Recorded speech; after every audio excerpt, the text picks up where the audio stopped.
ನನ್ನ ರಕ್ತದ ಕಣದಲ್ಲಿ ಇಟ್ಕೊಂಡು ಬೆಳೆದಿದ್ದೀನಿ ನನ್ನ ತಾಯಿನ. ಅರ್ಥ ಆಯ್ತಾ? ಇನ್ನೊಂದ್ ಸರ್ತಿ ಏನಾದ್ರೂ ನನ್ಗೆ ನನ್ ತಾಯಿ ಮೇಲೆ ಎಷ್ಟು ಪ್ರೀತಿ ಇದೆ ಅಂತ ನೀವ್ ಅಳತೆ ಮಾಡೋದಕ್ ಬಂದ್ರೆ ಹುಷಾರ್. Welcome back to my YouTube channel. ನೀವು ನೋಡ್ತಾ ಇರಾ positive vibes Karnataka YouTube channel. ನಾನು ನಿಮ್ಮ Chaitra, narcissistic abuse recovery coach, ಜೊತೆಗೆ ನಾರ್ಸಿಸಿಸ್ಟಿಕ್ ಅಬ್ಯೂಸ್ ಸರ್ವೈವರ್ ಕೂಡ. ಸೊ ಸ್ನೇಹಿತರೆ, ಇವತ್ತು 12th October 2025. ನಿನ್ನೆ ವಿಡಿಯೋನಲ್ಲಿ ನಾನು 12th October ಅಂತ ಮೆನ್ಷನ್ ಮಾಡಿದ್ದೆ.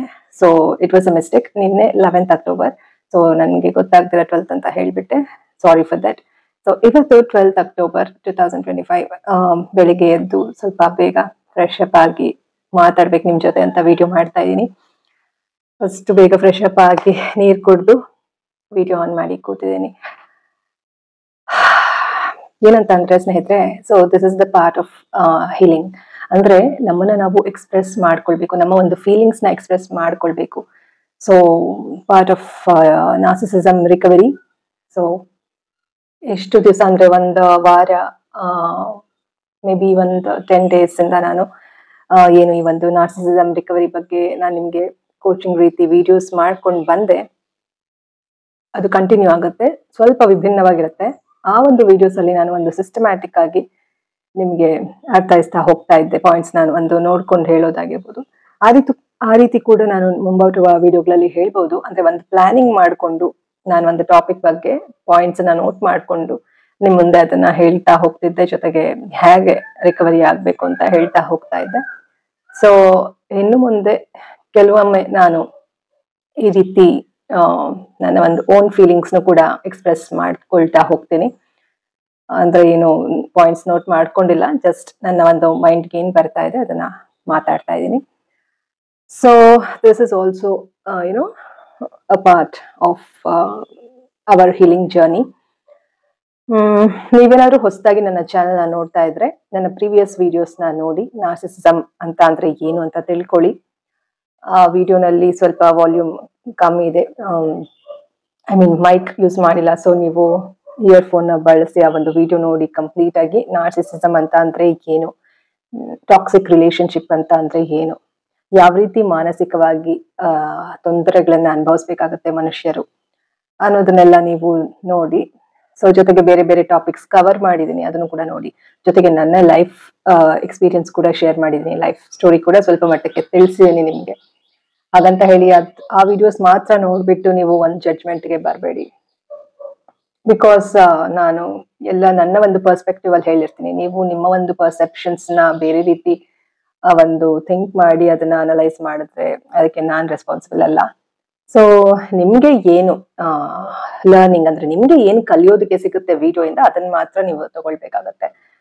ಅರ್ಥ ಆಯ್ತಾ? ಮತ್ತೆ ಜೊತೆಗೆ ನೀವು ಸಿಂಪತಿ ತೋರ್ಸೋದು ಅದೆಲ್ಲ ಐ ಡೋಂಟ್ ಲೈಕ್. ಬಿಕಾಸ್ ಕೆಲವರು ವಿಡಿಯೋ ಹೇಳ್ತಾ ಇದ್ರಿ ನಾನು ಏನು ಹೆಲ್ಪ್ ಮಾಡ್ತೀನಿ, ನಾನು ಕೆಲವ್ರು ಹೇಳಿದ್ರಪ್ಪ, ಮೆಸೇಜ್ ಮಾಡಿದ್ರು ಅಂತಂದ್ರೆ ನಂದು ಬಿಸ್ನೆಸ್ ಇತ್ತಲ್ವಾ. ಸೊ ಕಸ್ಟಮರ್ಸ್ ಇಲ್ಲಿ ಕೆಲವರು ಈ ಅಡಿಕೆ ತಟ್ಟೆ, ಪೇಪರ್ ಪ್ಲೇಟ್ ಎಲ್ಲ ಪರ್ಚೇಸ್ ಮಾಡ್ತಿದ್ರಲ್ಲ, ಅದ್ರಲ್ಲಿ ಇಬ್ರು ಮೆಸೇಜ್ ಮಾಡಿದ್ರು ಇಲ್ಲಿ, ಅಯ್ಯೋ ನಿಮ್ ವಿಡಿಯೋ ನೋಡಿ ಬೇಜಾರಾಯ್ತು. ಪಾಪ ಒಬ್ರು ಲೇಡಿ ಮಾಡಿದ್ರು ಮಂಗಳೂರವರು, ಅವ್ರ ಬಗ್ಗೆ ನಾನೇನು ಹೇಳಿದ್ರೆ thank you so much sister. ಜೊತೆಗೆ ಒಬ್ರು ಸರ್ ಒಬ್ರು ಮಾಡಿದ್ರು ಪಾಪ, ಇಲ್ಲೇ ಏನು ನನ್ನ ಒಂದು ಶಾಪ್ ಇತ್ತಲ್ಲ, ಸೊ ನಮ್ಮ ಶಾಪ್ ಎದುರುಗಡೆ ಒಂದು ಶಾಪ್ ಇತ್ತು. ಸೊ ಅಲ್ಲಿ ಅವ್ರ ಅಂಗಡಿ ಇತ್ತು, ಸೊ ಇವಾಗಿಲ್ಲ ಅದು. ಸೊ ಅಲ್ಲಿ ಇದ್ದವ್ರೊಬ್ರು ಮೆಸೇಜ್ ಮಾಡಿದ್ರು, ಪಾಪ ಕಾಲ್ ಮಾಡಿದ್ರು, ನಾನು ಪಿಕ್ ಮಾಡ್ಲಿಲ್ಲ. ಪಾಪ ಅವರು ಒಂದ್ಸತಿ ಅವ್ರು ಆಕ್ಚುಲಿ ಮಾಲೆ ಹಾಕೊಂಡಿದ್ರು, ನಾನು ತುಪ್ಪ ಕೊಟ್ಟಿದ್ದೆ, ತುಪ್ಪ ಕೂಡ ಸೇಲ್ ಮಾಡ್ತಾ ಇದ್ದೆ, ಇವಾಗ್ಲೂ ಮಾಡ್ತೀನಿ. ಅಂದ್ರೆ ಜಸ್ಟ್ ಒಬ್ರು ಕಸ್ಟಮರ್ ಕೇಳ್ತಾರೆ ರೆಗ್ಯುಲರ್ ಆಗಿ, ಸೊ ಅವ್ರಿಗೆ ತುಪ್ಪ ಒಂದು ಒಬ್ರು ತಂದ್ಕೊಡ್ತಾರೆ, ಅದನ್ನ ಕೊಡ್ತೀನಿ. ಸೊ ನಾನೇನು ಅದನ್ನ ಬಿಸ್ನೆಸ್ ಆಗಿ ಮಾಡ್ಕೊಂಡಿಲ್ಲ. ಓಕೆ, ಅದಕ್ಕೆಲ್ಲ ಫುಡ್ ಲೈಸೆನ್ಸ್ ಬೇಕು. ಸೊ ನಾನು ಅದೇನು ಮಾಡ್ತಾ ಇಲ್ಲ. ಒಂದೇ ಒಂದು ಕಸ್ಟಮರ್ ರೆಗ್ಯುಲರ್ ಆಗಿ ಇಸ್ಕೊಳ್ತಾರೆ, ಅದು ಮನೆ ತುಪ್ಪ.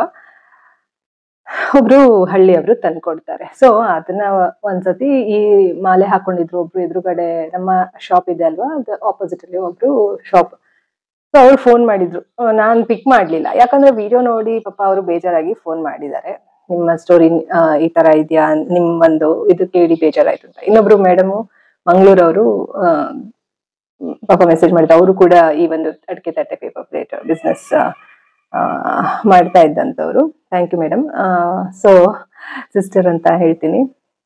Thank you sister. ಸೊ ಅವರು ಪಾಪ ಮೆಸೇಜ್ ಹಾಕಿದ್ರು, ಮೇಡಮ್ ನಿಮ್ಮ ಒಂದು ಜೀವನದಲ್ಲಿ ಇಷ್ಟು ದೊಡ್ಡ ಕತೆ ಇದೆ, ನಿಮ್ ಹಿಂದೆ ಇಷ್ಟು ದೊಡ್ಡ ಸ್ಟೋರಿ ಇದೆ ಅಂತಾನೆ ಗೊತ್ತಿರ್ಲಿಲ್ಲ ಅಂತ ಅಂದ್ಬಿಟ್ಟು. ಸೊ ಏನ್ ಮಾಡಕ್ಕಲ್ಲ, ಪ್ರತಿಯೊಬ್ಬರ ಜೀವನದಲ್ಲೂ ಸ್ನೇಹಿತರೆ ಒಂದಲ್ಲ ಒಂದು ಸ್ಟೋರಿಗಳು ಇದ್ದೇ ಇರುತ್ತೆ. ನಾವೆಲ್ಲವನ್ನು ಮರೆತು ಬದುಕ್ತಾ ಇರ್ತೀವಿ. ಬಟ್ ಈ ಒಂದು ಸಮಾಜ ಹೇಗೆ ಅಂತಂದ್ರೆ ನಾವೆಲ್ಲವನ್ನು ಮರೆತು ಕೂಡ ಬದುಕೋದಕ್ಕೆ ಬಿಡೋದೇ ಇಲ್ಲ. ಒಂದ್ ನಿಮಿಷ, ಅದು ಓಕೆ ನೋಟಿಫಿಕೇಶನ್ ಬರ್ತಾ ಇತ್ತು.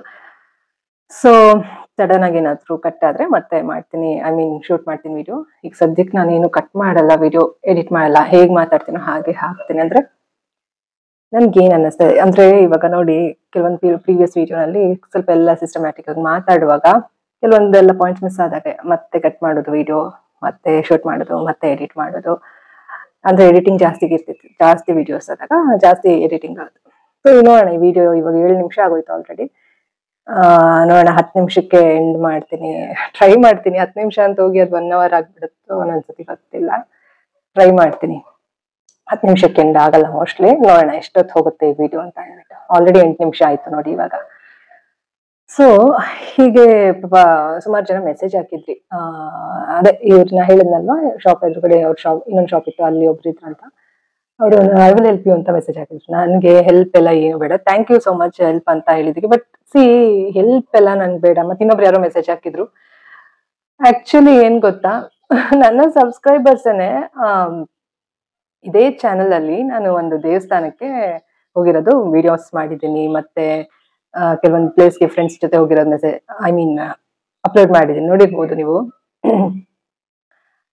ಪಾಪ ಸಬ್ಸ್ಕ್ರೈಬರ್ಸ್ಗಳು ಅವರು ಮೆಸೇಜ್ ಮಾಡ್ತಿದ್ದಾರೆ ಎಲ್ಲ ಏನು ಅಂತ ಅನ್ಬಿಟ್ಟು, ಆಯ್ತಾ.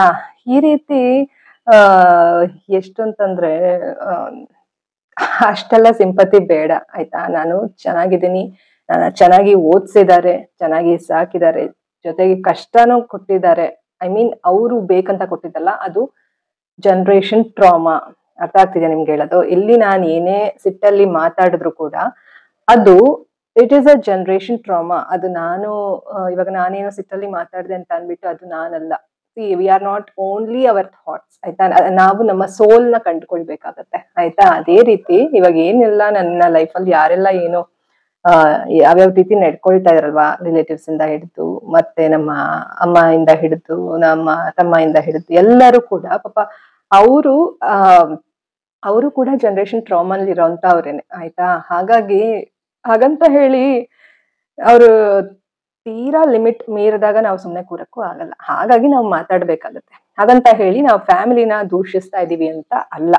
ಇಲ್ಲಿ ನನ್ನ ಕೇಸಲ್ಲಿ ಏನಾಗಿದೆ ಅಂತಂದ್ರೆ ಮಿತಿ ಮೀರೋಗ್ಬಿಟ್ಟಿದೆ. ಇಲ್ಲಿ ಮನೆ ಮಟ್ಟಕ್ಕೆ ಒಂದಷ್ಟು ಜನರ ಕಾಂಟ್ಯಾಕ್ಟ್ ಇದ್ರೆ ಅಂತವ್ರು ಹಿಂಗೆಲ್ಲ ವಿಡಿಯೋ ಮಾಡಿ ಹೇಳ್ಬೇಕು ಅಂತ ಏನು ಇಲ್ಲ. ಬಟ್ ನಮ್ದು ಹೇಗಿದೆ ಅಂತಂದ್ರೆ, ನಮ್ಮಮ್ಮ, she is an influential person, ಓಕೆನಾ. ಅವರು ತುಂಬಾ ರೆಸ್ಪಾನ್ಸಿಬಿಲಿಟೀಸ್ ನ ಮೈ ಮೇಲೆ ಹಾಕೊಂಡಿದ್ದಾರೆ. ಇಷ್ಟು ದಿವಸ ನಾನು ಸುಮ್ಮನೆ ಇದ್ದೆ, ಮಾತಾಡ್ಬಾರ್ದು ಅಂತ. ಬಟ್ ಇವಾಗ ಲಿಮಿಟ್ ಮೀರಿದೆ. ಯಾಕಂದ್ರೆ ನನ್ಗೆ ಅವ್ರನ್ನ ಮರ್ತುನು ಬದುಕೋದಕ್ಕೆ ಅವರು ಬಿಡ್ತಾ ಇಲ್ಲ. ಅದು ಆ ರೀತಿ ಕರಳ ಸಂಬಂಧ ಅಂದ್ರೆ ಹಾಗಲ್ವಾ. ಈಗ ಪಾಪ ಹುಟ್ಟದಬ್ಬಕ್ಕೆ ವಿಶ್ ಮಾಡ್ಬೇಕು ಅಂತ ಅವ್ರಿಗೆ ಅನ್ನಿಸ್ತು, ಪಾಪ ವಿಶ್ ಮಾಡಿದ್ರು. ಜೊತೆಗೆ ಒಂದ್ ಮಗು ತರ ಒಂಥರ ನನಗ್ ಸಿಟ್ಟು ಬರ್ಸೋತ್ರ. ಈ ಮಕ್ಳು ಏನು 6 ವರ್ಷದ ಮೈಂಡ್ ಸೆಟ್ ಇರುತ್ತಲ್ವಾ, ರಚ್ಚೆ ಹಿಡಿದ ಮಗು ತರ, ಆ ಮಗುಗೆ ಹೊಡೆದು ಬಡ್ದು ಬುದ್ಧಿ ಕಲ್ಸ್ತಾರಲ್ವಾ ದೊಡ್ಡವರು, ಆ ರೀತಿ ಇಂಥವ್ರಿಗೆ ನಾವು ಹೊಡೆದು ಬಡ್ದು, ಇವಾಗ ನಮ್ಮಮ್ಮ ಹೊಡೆದು ಬಡ್ದು ಬುದ್ಧಿ ಕಲ್ಸಕ್ಕಾಗತ್ತಾ? ಇಲ್ಲ. ಅವಾಗ ಏನಾಗುತ್ತೆ, ನಮ್ಗೆ ಸಿಟ್ಟು ಬರೋದನ್ನ ನಾವು ಎಕ್ಸ್ಪ್ರೆಸ್ ಮಾಡ್ತಾ ಇರೋದು. ಇವಾಗ ನಮ್ಮ ಒಂದು ಆತ್ಮ ಸ್ಕ್ರೀಮ್ ಮಾಡ್ತಾ ಇರುತ್ತೆ, ನಮ್ಮ ಒಂದು ಸೋಲ್ ಸ್ಕ್ರೀಮ್ ಮಾಡ್ತಾ ಇರುತ್ತೆ, ಕಿರ್ಚಾಡ್ತಾ ಇರುತ್ತೆ. ಅದು ಇನ್ನರ್ ಚೈಲ್ಡ್ ಅಂತ ಹೇಳ್ತೀವಿ.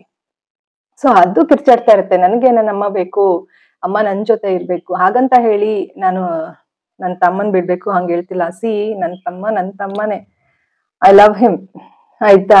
ನಾನು, ನನ್ನ ತಮ್ಮ, ನನ್ನ ತಾಯಿ 3 ಜನ ಟೈಮ್ ಸ್ಪೆಂಡ್ ಮಾಡ್ಬೇಕು, 3 ಜನ ಇರ್ಬೇಕು.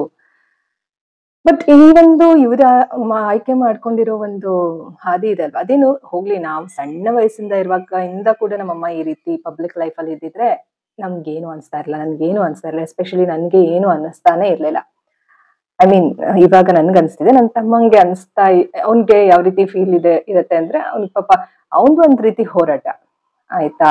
ಎಷ್ಟೇ ಏನೇ ತಂದೆ ಕಡೆಯಿಂದ ಪ್ರೀತಿ ಸಿಕ್ಕಿಲ್ಲ ಅಂದ್ರು ಅವನು ನನ್ನ ತಂದೆ ಅಂತ ಹೆಮ್ಮೆಯಿಂದ ಹೇಳ್ಕೊಳ್ತಾನೆ. That is my brother.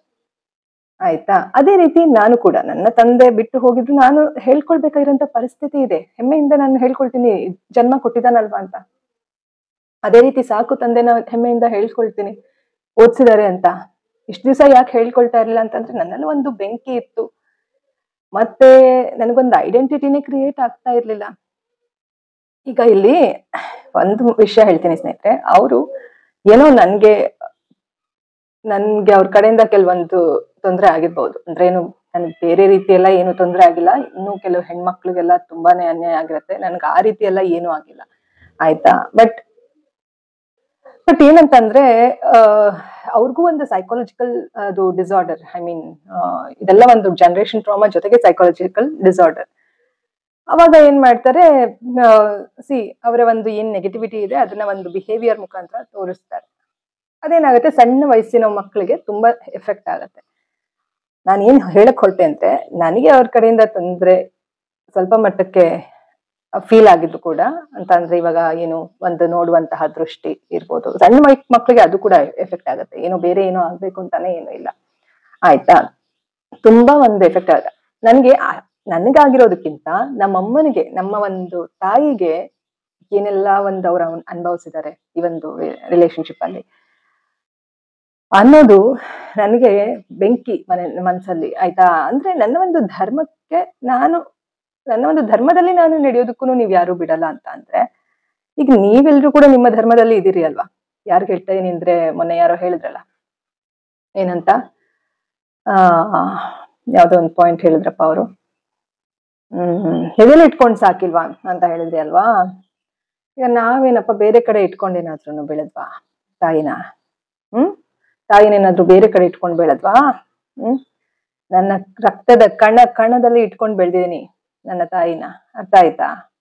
ಇನ್ನೊಂದ್ಸರ್ತಿ ಏನಾದ್ರೂ ನನ್ ತಾಯಿ ಮೇಲೆ ಎಷ್ಟು ಪ್ರೀತಿ ಇದೆ ಅಂತ ನೀವ್ ಅಳತೆ ಮಾಡೋದಕ್ ಬಂದ್ರೆ ಹುಷಾರ್, ಅರ್ಥ ಆಯ್ತಾ.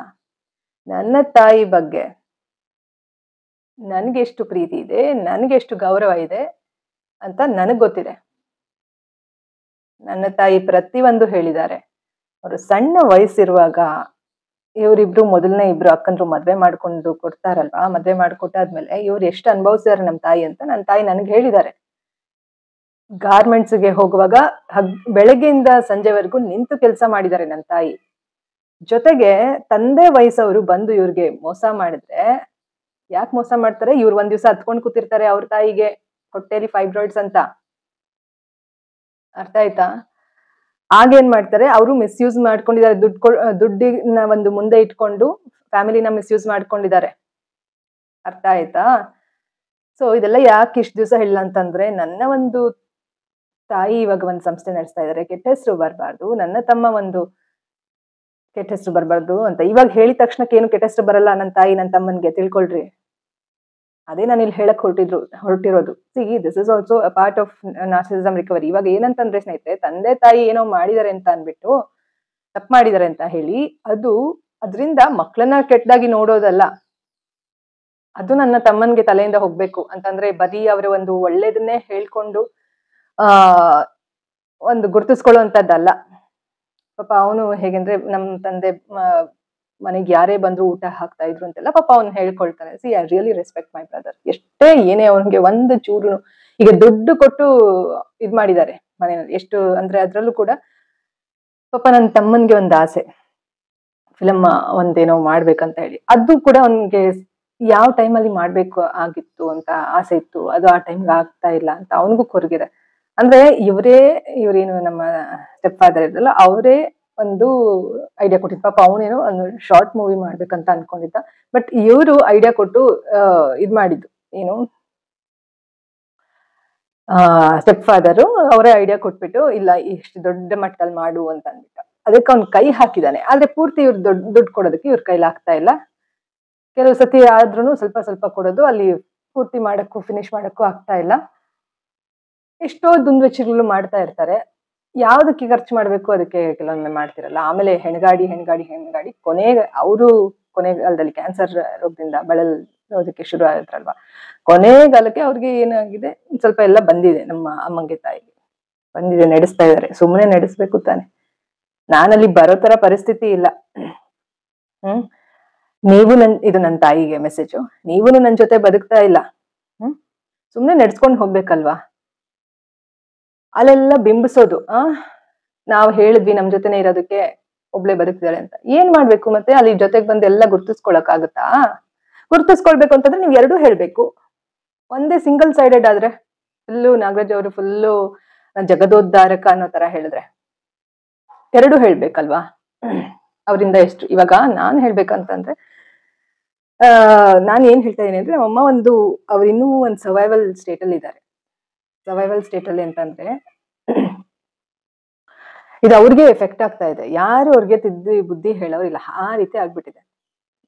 ಅದೇನಾಗ್ತಾ ಇದೆ, ಇಲ್ಲಿ ರಿಲೇಟಿವ್ಸ್ ಗಳೆಲ್ಲ ಸುಮ್ನೆ ಅವ್ರ ಒಂದು ಬೇಳೆ ಬೇಯಿಸ್ಕೊಳ್ಳೋದಕ್ಕಿದ್ದಾರೆ ಹೊರತು ಯಾರುನು ಒಂದು ತಿದ್ದಿ ಬುದ್ಧಿ ಹೇಳುವಂತ ಕೆಲಸ ಯಾರು ಮಾಡ್ತಾ ಇಲ್ಲ. ಈಗ ನಮ್ಮ ತಾಯಿಯವರನ್ನ ಎಷ್ಟರ ಮಟ್ಟಕ್ಕೆ ಅವ್ರು ಇದುವರೆಗೂ ನಿರಾಳವಾಗಿ ನಿಟ್ಟುಸಿರು ಬಿಟ್ಟು ರೆಸ್ಟ್ ಮಾಡಿರೋದು ನಾನು ನೋಡೇ ಇಲ್ಲ. ಅಂದ್ರೆ ಆರಾಮಾಗಿ ಕುತ್ಕೊಂಡು ಒಂದ್ ಸ್ವಲ್ಪ ಸಮಾಧಾನವಾಗಿ ಇರೋಂಥದ್ದು ನಾನು ನೋಡೇ ಇಲ್ಲ. ಕಾಲಕ್ಕೆ ಚಕ್ರ ಕಟ್ಕೊಂಡು ಓಡ್ತಾ ಇದ್ದಾರೆ ನಮ್ಮಮ್ಮ, ಆ ಮಟ್ಟಕ್ಕೆ ಸರ್ವೈವಲ್ ಮೋಡಲ್ಲಿದ್ದಾರೆ. ಆಯ್ತಾ? ಅಂದ್ರೆ ನಮ್ಮ ಒಂದು ಅಜ್ಜಿಗೆ ಆಪರೇಷನ್ ಮಾಡಿಸೋದಕ್ಕೆ ದುಡ್ಡು ಇರ್ಲಿಲ್ಲ ಅಂತ ಹೇಳಿ ಇವರ ಒಂದು ಕೂಪಕ್ಕೆ ಬೀಳೋ ಹಾಗೆ ಆಗಿದೆ. ಅರ್ಥ ಆಯ್ತಾ? ಆ ಟೈಮಲ್ಲಿ ಈ ರಿಲೇಟಿವ್ಸ್ಗಳು ಸರಿಯಾಗಿ ನಮ್ಮ ಅಜ್ಜಿನ ನೋಡ್ಕೊಂಡಿದ್ದಿದ್ರೆ ನಮ್ಮಮ್ಮಂಗೆ ಈ ಪರಿಸ್ಥಿತಿ ಬರ್ತಿತ್ತ? 20 minutes ಆಯ್ತು ವಿಡಿಯೋ. ಇವತ್ತಿನ ದಿವಸ ಮಾತಾಡ್ತೀರಾ ಅಲ್ವಾ? ಇನ್ನೊಂದ್ಸತಿ ಮಾತಾಡಿದ್ರೆ ಹುಷಾರ್. ನಮಗ್ ಗೊತ್ತಿದೆ ಏನು ಅಂತ. ಇವಾಗ ನನ್ನ ತಮ್ಮ ಅವನ ಒಂದು ಧರ್ಮದಲ್ಲಿ ನಡ್ಕೊಂಡು ಹೋಗ್ತಾ ಇದ್ದಾನೆ. ಎಷ್ಟೇ ಏನೇ ಆದ್ರೂ ನನ್ನ ತಂದೆ ಮಾಡಿರುವ ಸಂಸ್ಥೆ ಅಂತ ಹೇಳಿ ಮನ್ಸಲ್ಲಿ ಇಟ್ಕೊಂಡಿದ್ದಾನೆ. ನನಗೆ ಖುಷಿ ಇದೆ. ಅದು ನನ್ನ ತಮ್ಮ. ಅವನಿಂದ ನನಗ್ ಪ್ರೀತಿ ಸಿಕ್ಕಿಲ್ಲ, ಅಕ್ಕನ ಪ್ರೀತಿ ಸಿಕ್ಕಿಲ್ಲ ಅಂತ ಹೇಳಿ ನಾನು ಅವನ್ನ ದೂಷಿಸಲ್ಲ. ಯಾಕಂತಂದ್ರೆ ನನಗೆ ಗೊತ್ತಿದೆ, ಯಾಕಂದ್ರೆ ನೀವುಗಳೇ ನನಗೆ ಸೈಕಾಲಜಿ ಓದಿಸಿರೋದು. ಹಾಗಂತ ಹೇಳಿ ಯೂನಿವರ್ಸಿಟಿಲಿ ಏನು ಎಲ್ಲ ಹೇಳ್ಕೊಡ್ಲಿಲ್ಲ. ಈ ಒಂದು ಅದೊಂದು ದೊಡ್ಡ ಕತೆ. ಅಂದ್ರೆ ಈ ಸ್ಕೂಲ್ ಕಾಲೇಜುಗಳಲ್ಲಿ ಸ್ನೇಹಿತರೆ, ಸ್ಕೂಲಲ್ಲಿ I had a great teachers, ಒಳ್ಳೊಳ್ಳೆ ಟೀಚರ್ಸ್ ಇದ್ರು ಮಾತ್ರ. ಈ ಕಾಲೇಜ್ಗಳಲ್ಲಿ ನನಗ್ ಸಿಕ್ಕಿದ್ದ ಟೀಚರ್ಸ್ಗಳು ಹೆಂಗೆ ಅಂದ್ರೆ ಏನ್ ಸೈಕಾಲಜಿ ಓದಿದ್ರೋ ಏನೋಪ್ಪ. ನನಗ್ ಜೀವನನೇ ಪಾಠ ಕಲಿಸ್ತು. ಆಯ್ತಾ? ಯಾವ ಲೆಕ್ಚರರ್ ಆಗ್ಲಿ, ಯಾವ ಟೀಚರ್ ಆಗ್ಲಿ ಸೈಕಾಲಜಿ ಅಷ್ಟಕ್ಕಷ್ಟೇ ಸ್ನೇಹಿತರೆ. ಸುಮ್ನೆ ಅವರೆಲ್ಲ ಬಂದು ದುಡ್ಡುಗೋಸ್ಕರ, ಅಂದ್ರೆ ಸ್ಯಾಲ್ರಿಗೆ, ಪಾಪ ಅವ್ರ ಹೊಟ್ಟೆ ಪಾಡ್ಗೋಸ್ಕರ ಬಂದು ಅವ್ರಿಗೇನು ಅಷ್ಟು ಜ್ಞಾನನೂ ಇರ್ತಾ ಇರ್ಲಿಲ್ಲ. ಬಂದೇನೋ ಬುಕ್ಕಲ್ಲಿ ಅದನ್ನ ಒದರ್ ಬಿಟ್ಟು ಹೋಗೋರು.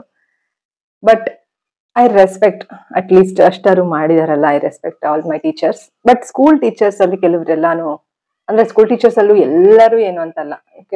ಒಂದು ಎಕ್ಸಾಂಪಲ್ ಅಂತಂದ್ರೆ, ಒಂದು ಟೀಚರ್, ಫಿಸಿಕ್ಸ್ ಟೀಚರು, ಅದ್ ನನ್ನ ಫ್ರೆಂಡ್ಗೆ ಚೆನ್ನಾಗಿ ಗೊತ್ತಿದೆ. ಒಂದು ದಿವಸ ನಾನು ಯಾರಿಗೂ ತೊಂದರೆ ಕೊಡೋಳೆ ಅಲ್ಲ. ನೀವು ಯಾರಾದ್ರೂ ನನ್ನ ಒಂದು, ಎಸ್ಪೆಷಲಿ ನನ್ನ ಒಂದು ರಿಲೇಟಿವ್ಗೆ ಹೇಳ್ತೀನಿ, ಯಾರು ನನ್ನ ಬಗ್ಗೆ ನೆಗೆಟಿವ್ ಆಗಿ ಮಾತಾಡಿದ್ರು ಅವ್ರಿಗೆ ಮಾತು ಹೇಳಕ್ ಇಷ್ಟಪಡ್ತೀನಿ. ನಾನು ಓದಿರೋ ಕಡೆ ಎಲ್ಲ ಹೋಗ್ಬಿಟ್ಟು, ಎಲ್ಲೆಲ್ಲಿ ಓದಿದ್ದೀನಲ್ಲ, ಸ್ಕೂಲು ಕಾಲೇಜಸ್ ಎಲ್ಲ, ಅಲ್ಲಿ ಹೋಗ್ಬಿಟ್ಟು ಹಿಸ್ಟ್ರಿ ತೆಗ್ಸಿ ಆ ಬ್ಯಾಚ್ ಸ್ಟೂಡೆಂಟ್ಸ್ ಇರ್ತಾರಲ್ಲ, ನನ್ನ ಬ್ಯಾಚ್ ಸ್ಟೂಡೆಂಟ್ಸ್, ನನ್ನ ಜೊತೆ ಓದೋರು, ಅವ್ರದ್ದೆಲ್ಲ ಕರ್ಸಿ ಮೀಟಿಂಗ್ ಮಾಡಿ ಕೇಳಿ ಯಾವ ರೀತಿ ಇದ್ಲು ಅಂತ ಹೇಳಿ. ಒಬ್ರ ಹತ್ರ ಮಾತಾಡಕ್ ನನ್ಗೆ ಆಗ್ತಾ ಇರಲಿಲ್ಲ. ನಾನು ಅಷ್ಟರ ಮಟ್ಟಕ್ಕೆ ನಮ್ಮ ಅಮ್ಮ ಅನ್ನೋ ಒಂದು ಪ್ರಪಂಚದಲ್ಲಿ ಇದ್ದೆ. ಅಮ್ಮ ಅಮ್ಮ ಅಮ್ಮ ಅಮ್ಮ ಅಮ್ಮ ಅಂತ. ಅರ್ಥ ಆಯ್ತಾ? ಒಂದೇ ಒಂದು ವ್ಯಕ್ತಿ ಜೊತೆ ಆರಾಮಾಗಿ ಫ್ರೀ ಆಗಿರಕ್ಕಾಗ್ತಿಲ್ಲ. ಸ್ಕೂಲ್ ಫ್ರೆಂಡ್ ಒಬ್ಳೆ ನನಗೆ ಬೆಸ್ಟ್ ಫ್ರೆಂಡ್, ಜೊತೆಗೆ ಇನ್ನ ಒಂದು ಹುಡುಗಿ, ಅವಳು ಪಾಪ ಅವಳು ಬೆಸ್ಟ್ ಫ್ರೆಂಡ್, ಇಬ್ರು ಬೆಸ್ಟ್ ಫ್ರೆಂಡ್. ಅವಳು ಕಾಂಟ್ಯಾಕ್ಟ್ ಹೋಗಿತ್ತು, ಇವಾಗ ಮತ್ತೆ ಅವಳ ನಂಬರ್ ಸಿಕ್ಕಿದೆ. ಇಬ್ರು ಹುಡುಗಿರ್ ಬೆಸ್ಟ್ ಫ್ರೆಂಡ್ ಬಿಟ್ರೆ, ಅದ್ರ ಜೊತೆಗೆ ಫಾರಿನ್ ಅಲ್ಲಿ ಒಬ್ಳು, 3 ಜನನು ಹುಡುಗಿರು. ಸೊ ಫಾರಿನ್ ಅಂತಂದ್ರೆ ಅವಳು ಇರಾನ್ ಒಂದು ಹುಡುಗಿ, ಆ ಹುಡುಗಿ ನನ್ನ ಜೊತೆ MSc ಓದಿದ್ದು. ಆಯ್ತಾ? ಈ ರೀತಿ 3 ಜನ ಬೆಸ್ಟ್ ಫ್ರೆಂಡ್ಸ್ ಬಿಟ್ರೆ ನನ್ಗೆ ಯಾವುದೇ ರೀತಿಯಾದಂತಹ ಫ್ರೆಂಡ್ಸ್ಗಳು ಮಾಡ್ಕೊಳಕ್ ಸಾಧ್ಯನೇ ಆಗ್ಲಿಲ್ಲ. I was not able to.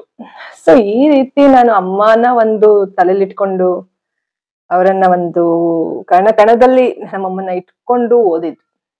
ಅರ್ಥ ಆಯ್ತಾ? ಯಾಕಂದ್ರೆ ಅಷ್ಟು ಶೋಷಣೆ ಇತ್ತು ನಮ್ಮ ತಾಯಿಗೆ. ಹೇಳಿದ್ನಲ್ಲ ನಾನು ವಿಡಿಯೋ, ನರದ ಮೇಲೆ ನರ ಕೂತಿತ್ತು, ಆ ಮಟ್ಟಕ್ಕೆ ಕೆಲಸ ಮಾಡಿದ್ದಾರೆ, ಸುಮ್ನೆ ಅಲ್ಲ.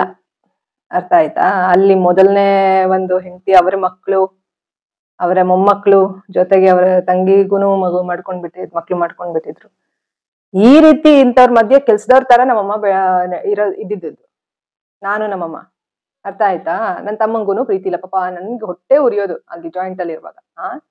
ನನ್ನ ತಮ್ಮನ್ಗೆ ಇವಾಗ ಇನ್ನ ಇಬ್ರು ಯಾರೋ ಹುಡುಗರು ಇದ್ರು, ಅವ್ರು ಇನ್ನೊಬ್ರು ಮಕ್ಳು, ಅವ್ರ ಜೊತೆ ನನ್ನ ತಮ್ಮನು ಸ್ಕೂಲ್ಗೆ ಹೋಗುವಾಗ ಎಲ್ಲಾನು ಅವ್ನ್ಗೆ ನಾನು ಅವ್ನ ಜೊತೆ ಇರ್ಬೇಕಿತ್ತಲ್ಲ, ನಾವಿಬ್ರು ಒಂದೇ ಸ್ಕೂಲ್ಗೆ ಹೋಗ್ಬೇಕಿತ್ತಲ್ಲ. ಅವ್ನ್ಗೆ ಪ್ರೀತಿ ಸಿಗ್ತಾ ಇಲ್ಲ ಆ ಕಡೆಯಿಂದ ಎಲ್ಲ. ಆಟ ಆಡುವಾಗ್ಲೂ ಅಷ್ಟೇ ಪಾಪ ಒಂದ್ ಕಡೆ ಮೂಲೆಯಲ್ಲಿ ನಿಂತಿರೋನು ನನ್ನ ತಮ್ಮ. ಅವ್ರು ಯಾರು ಅಷ್ಟು ಇದ್ ಮಾಡ್ತಾ ಇರ್ಲಿಲ್ಲ ಯಾರು. ನನ್ನ ಹತ್ರನೂ ಕನೆಕ್ಟ್ ಆಗ್ತಾ ಇಲ್ಲ ನನ್ನ ತಮ್ಮ. ಈ ರೀತಿ ನನ್ನ ತಮ್ಮ ತಮ್ಮ ತಮ್ಮ ಅಂತ ನಾನು ಎಷ್ಟು ಪ್ರೀತಿ ಇಟ್ಕೊಂಡು ಬೆಳ್ದಂತವಳು. ಇಲ್ಲಿ ನಮ್ಮಮ್ಮ ನೋಡಿದ್ರೆ ಸರ್ವೈವಲ್ ಮೋಡ್. ಅಲ್ಲೆಲ್ಲ ಅಷ್ಟು ಜನರ ಮಧ್ಯೆ ಮಕ್ಳನ್ನ ಬೆಳೆಸೋದು ಎಷ್ಟು ಕಷ್ಟ ಇದೆ. ಇಷ್ಟು ಯಾವ ಮಟ್ಟಕ್ಕೆ ಶೋಷಣೆ ಅಂದ್ರೆ ಅದು ಹೇಳಕ್ ಸಾಧ್ಯ ಇಲ್ಲ ಸ್ನೇಹಿತರೆ. ಆ ಮಟ್ಟಕ್ಕೆ ಶೋಷಣೆ. ನಮ್ಮಮ್ಮ ಅವ್ರಿಗಾಗಿರೋ ಶೋಷಣೆನೆ ಮರ್ತು ಬಿಟ್ಟಿದ್ದಾರೆ. ಇವ್ರು ಹೇಳ್ಬೋದು ಇವಾಗ ಹಳೇದು ಇವಾಗ ಯಾಕೆ ತಿಳಿದ್ಯಾ ಅಂತ. ಅದನ್ನ ಮರ್ತೆ ಬದುಕ್ತಾ ಇದೀನಿ ಅಂದ್ರೆ ಅದಕ್ಕೂ ನೀವು ಬಿಡ್ತಾ ಇಲ್ವಲ್ಲ. ನೀವೇ ನಾನು ಈ ಟಾಪಿಕ್ ಎಲ್ಲ ಮಾತಾಡಂಗ್ ಮಾಡಿರೋದು. ಮರ್ತು ಬದುಕಣೋದು ಎದಕ್ಕೂ ಬಿಡ್ತಾ ಇಲ್ಲ. ನನ್ಗೇನು ಯಾವ ಮಟ್ಟಕ್ಕೆ ನನ್ನ ತಾಯಿನ ಇದರಲ್ಲಿ ಇಟ್ಕೊಂಡು ನಾನು ಒಂದ್ಸಾರಿ ನಾನು ನನ್ನ ಒಂದು ಸರ್ವಸ್ವನು ನನ್ನ ತಾಯಿಗೆ ಕೊಡ್ಬೇಕು ಅಂತ ನನ್ ಪ್ರತಿ ದಿವಸ ನಾನು ದೇವ್ರ ಹತ್ರ ಏನ್ ಪ್ರಾರ್ಥನೆ ಮಾಡ್ತಿದ್ದೇನೆ, ನನ್ನ ಆಯಸ್ಸೆಲ್ಲ ನನ್ನ ತಾಯಿಗೆ ಕೊಟ್ಬಿಡಪ್ಪ. ಈ ರೀತಿ ಬಂದಂತಹ ನಾನು ಒಂದು ಮಗಳು ಆಯ್ತಾ. ಅಷ್ಟು ಇವಾಗ ನಾವು ದೊಡ್ಡಮ್ಮ ದೊಡ್ಡಪ್ಪ ಅಂತ ಬಾಯಿ ತುಂಬಾ ಹೇಳ್ತಾ ಇದ್ದೆ ಅಲ್ವಾ ನಾನು. ಆ ರೀತಿ ನಮ್ಮಮ್ಮ ಬೆಳೆಸಿದ್ರು ಆಯ್ತಾ. ಎಲ್ಲ ಒಂದ್ ಒಳ್ಳೇದನ್ನ ಹೇಳ್ಕೊಟ್ಟು, ಜೊತೆಗೆ ಕೆಲವೊಂದ್ ಹೇಳಿದ್ರು. ನನ್ನ ಯಾವ್ಯಾವ ಟೈಮ್ ಕೆಲವರೆಲ್ಲ ಮನೆಗೂ ಸೇರ್ಸಿರ್ಲಿಲ್ವಂತೆ ಕೆಲವು ಟೈಮಲ್ಲಿ. ಈ ರಿಲೇಟಿವ್ಸ್ ಗಳನ್ನ ಏನ್ ಅಕ್ಕಂದ್ರ ಅಂತ ಇದಾರೆ ಅವರಲ್ಲಿ ಮನೆಗೂ ಸೇರ್ಸಿರ್ಲಿಲ್ವಂತೆ. ಆಯ್ತಾ. ಯಾಕೆ ಇವಾಗ ಯಾಕೆ ಮಾತಾಡ್ತೀರಿ ನೀವುಗಳು? ಜಾತೀಯತೆ ಮಾಡೋರು ಎಲ್ಲ ಸಾಚನ ನೀವುಗಳು ಜಾತೀಯತೆ ಮಾಡ್ತೀರಲ್ವಾ? ನನ್ನ ಒಂದು ಲೈಫ್ ಹೇಗಿದೆ ಅಂದ್ಬಿಟ್ರೆ ಸ್ನೇಹಿತರೆ, ನಮ್ಮಮ್ಮ ನನ್ ಯಾವ ಜಾತಿ ಅಂತಾನು ನನ್ಗೇನು ಅದೆಲ್ಲ ಪ್ರಸ್ತಾಪನೆ ಮಾಡಿ ಬೆಳೆಸಿಲ್ಲ. ಅರ್ಥ ಆಯ್ತಾ? ನನ್ನ ಒಂದು ಲೈಫ್ ಹೇಗಿದೆ ಅಂತ ಅಂದ್ರೆ, ಜಾತಿ ಬಗ್ಗೆ ನೋ, ಮನುಷ್ಯ ಜಾತಿ ಅಷ್ಟೇ. ಅದೊಂದು ಮಾತ್ರ ನಾನು ನಿಜವಾಗ್ಲೂ ಕಲ್ತಿದ್ದೀನಿ. ಅರ್ಥ ಆಯ್ತಾ? ಎಲ್ಲ ನನ್ನ ಫ್ಯಾಮಿಲಿ ಬಗ್ಗೆ ನನ್ಗೆ ಅಪಾರವಾದಂತಹ ರೆಸ್ಪೆಕ್ಟ್ ಇದೆ. ಅದು ಹೇಳಕ್ಕೆ ಸಾಧ್ಯ ಇಲ್ಲ ಆ ಮಟ್ಟಕ್ಕೆ. ಆಯ್ತಾ? ಎಷ್ಟೇ ಏನು ಕೆಲವೊಂದೆಲ್ಲ ನೋವಿದ್ರು ಕೂಡ ನನ್ನ ಫ್ಯಾಮಿಲಿನೇ ನನ್ಗೆ ಒಂದು ಗುರು. ಅದನ್ನು ಒಂದ್ಸಲ ಇಟ್ಕೊಳ್ಬೇಡ ಅಂತ ಅಂದ್ರೆ ನನ್ನ ಒಂದು ಅಸ್ತಿತ್ವಕ್ಕೆ ಏನು ಇದಿದೆ? ಆದ್ರೆ ನಾನ್ ಮನುಷ್ಯಳಲ್ವಾ? ನನ್ಗೆ ಏನ್ ಅನ್ಸಿದ್ರು ಅದು ತಪ್ಪು ನಿಮ್ಗೆಲ್ಲ ಅಲ್ವಾ?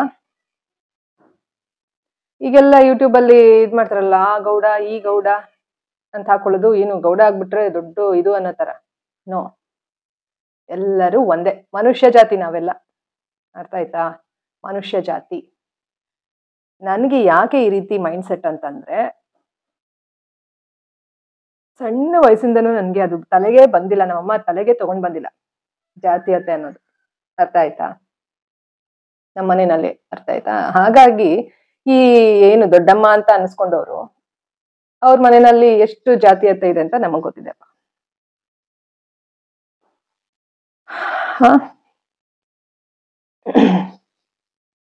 ಎಲ್ಲರೂ ಸಾಚನ. ಆ ಮಟ್ಟಕ್ಕೆ ನಮ್ಮಮ್ಮನ ಬಗ್ಗೆ ನನ್ಗೆ ಹೆಮ್ಮೆ ಇದೆ.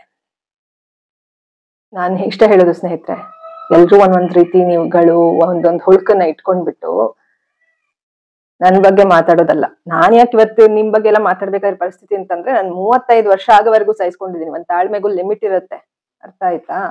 ನಾವೊಂದ್ ನಿಯತ್ತಾಗಿ ಬದುಕೊಂಡ್ ಬರ್ತಾ ಇದೀವಿ ಅಂತಂದ್ರೆ ಅದಕ್ಕೂ ನೀವುಗಳು ಮಾತಾಡ್ತೀರಾ ಅಂತ ಅಂದ್ರೆ ಎಷ್ಟು ಬಾಯಿ ತುಂಬಾ ಬಂಗಾರಿ ಅಂತ ಇದ್ರಿ ದೊಡ್ಡಮ್ಮ ಆದವರು.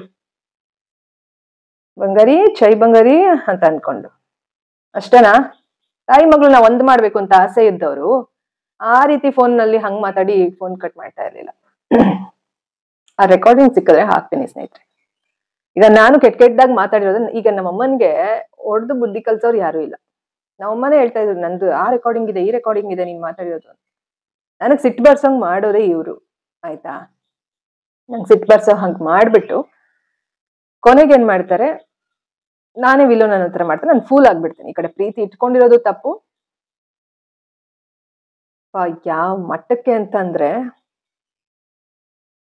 ಎಕ್ಸ್ಪ್ಲೇನ್ ಮಾಡಕ್ ಸಾಧ್ಯ ಇಲ್ಲ. ಆ ಮಟ್ಟಕ್ಕೆ ಇನ್ಮೇಲೆ ನಾನು ಹೀಗೆ ದಿವಸ ನಾನು ವಿಡಿಯೋ ಆನ್ ಮಾಡ್ತೀನಿ, ನನ್ಗೆ ಏನ್ ಅನ್ಸುತ್ತೆ ಅದು ಮಾತಾಡ್ತೀನಿ. ನೀವುಗಳು ಮಾಡ್ತೀರಾ ಮಾಡಿ, ತಲೆನೇ ಕೆಡ್ಸ್ಕೊಳಲ್ಲ, ನಾನು ತಲೆನೇ ಕೆಡ್ಸ್ಕೊಳಲ್ಲ. ಸಿ, ಮ್ಯಾರೇಜ್ ಅನ್ನೋದೆಲ್ಲ ಒಂದು ಸ್ಕ್ಯಾಮ್, ಅರ್ಥ ಆಯ್ತಾ? ಹೆಣ್ಣು ಮಕ್ಕಳ ಶೋಷಣೆ. ಈ ದೊಡ್ಡಮ್ಮಂಗೆ ಎಷ್ಟು ಶೋಷಣೆ ಆಗಿರೋದು ಪಾಪ ಅವರೇ ಹೇಳ್ಕೊಂಡಿದ್ದಾರೆ. ಹೇಳ್ಬೇಕಾದಲ್ಲ, ಸುಮ್ಮನೆ ಮೇಲ್ನೋಟಕ್ಕೆ ಚೆನ್ನಾಗಿರೋದಲ್ಲ. ಎಲ್ಲರ ಮನೆ ದೋಸೆನೂ ತೂತೇನೆ. ಹಾಗಂತ ಹೇಳಿ ನಮ್ ತಾಯಿ ಏನಾದ್ರು ನಿಮ್ ಫ್ಯಾಮಿಲಿ ಬಗ್ಗೆ ಮಾತಾಡ್ತಾ ಇದ್ದಾರಾ? ನಿಮ್ ಮಕ್ಳ ಬಗ್ಗೆ ಮಾತಾಡ್ತಾ ಇದ್ದಾರಾ ನಮ್ ತಾಯಿ? ಅಷ್ಟು ಪರಿಜ್ಞಾನ ಬೇಡ್ವಾ? ನಮ್ಮಮ್ಮ ಏನೋ ಹೇಳ್ತಾರೆ ಅಂತಂದ್ರೆ ನೀವು ಅದ್ ತಾಳಕ್ಕೆ ತಕ್ಕಾಗಿ ಕುಣಿಯೋದಾ? ದುಡ್ಡು ಇನ್ಫ್ಲೂಯೆನ್ಸ್ ಇದೆ, ನೀವೇನ್ ದುಡ್ಗೋಸ್ಕರ ಇಲ್ಲ, ನನಗ್ ಚೆನ್ನಾಗ್ ಗೊತ್ತಿದೆ, ನೀವ್ ನಿಜವಾಗ್ಲೂ ಒಳ್ಳೆ ವ್ಯಕ್ತಿಗಳೇನೆ. ಆದ್ರೆ ಒಂದು ಅಜ್ಞಾನದಲ್ಲಿ ಇದ್ದೀರಿ ನೀವೆಲ್ಲ.